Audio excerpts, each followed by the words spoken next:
everyone, and happy October. We bring you the first installment of Raythe Rain Readers Recommend. And this month, of course, it is gay horror books.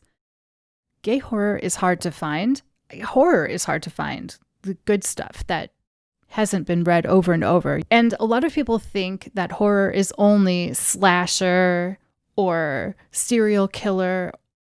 And while that is certainly horror, horror is so much more than that. It encompasses this realm of dark and disturbing stuff.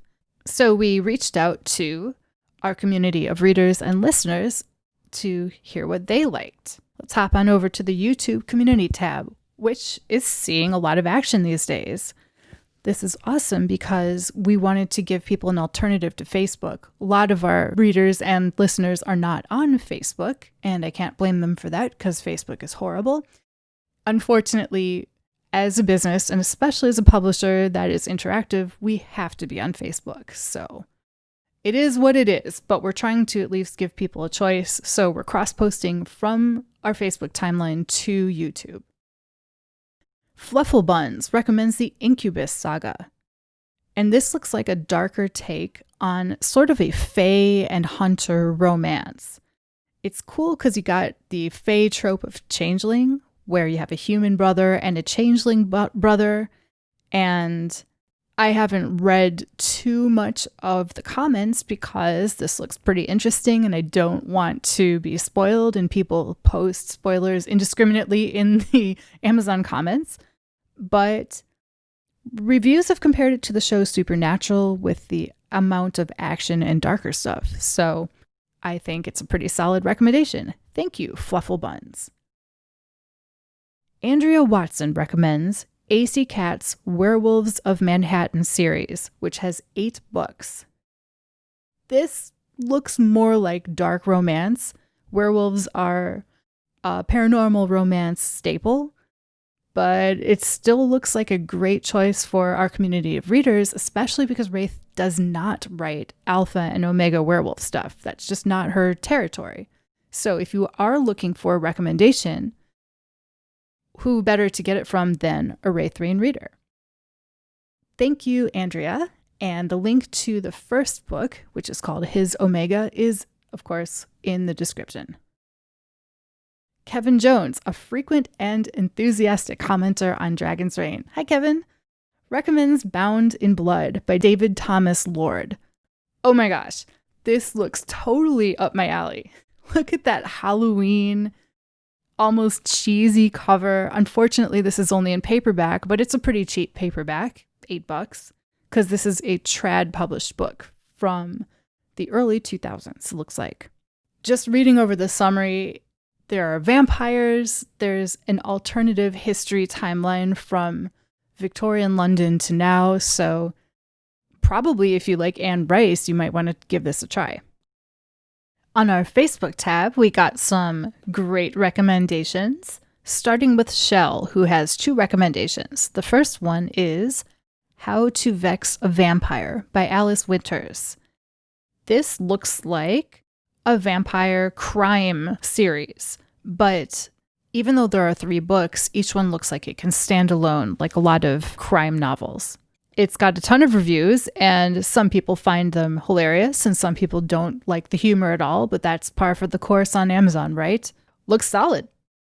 Shell's next recommendation is called Blackbird in the Weeds by Sam Burns. This is actually part of a trilogy, and maybe even more, so I'm just going to link to the first 3 books because they're in a nice box set. And both of these books, Alex Winters and Sam Burns' trilogies, are in Kindle Unlimited, so if you have a KU subscription, it is no risk to try them out.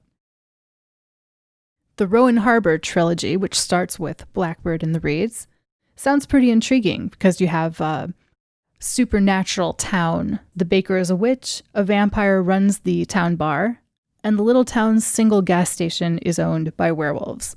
Maybe if you like the Southern Vamp series, which I read part of and did like, this would appeal.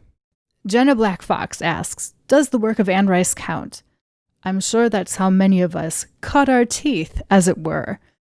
I'm definitely in that camp. My mom, in fact, recommended the books of Anne Rice to me by bringing one home from the library one day. And I was pretty young. But she knew I liked gothic stuff, vampires and occult.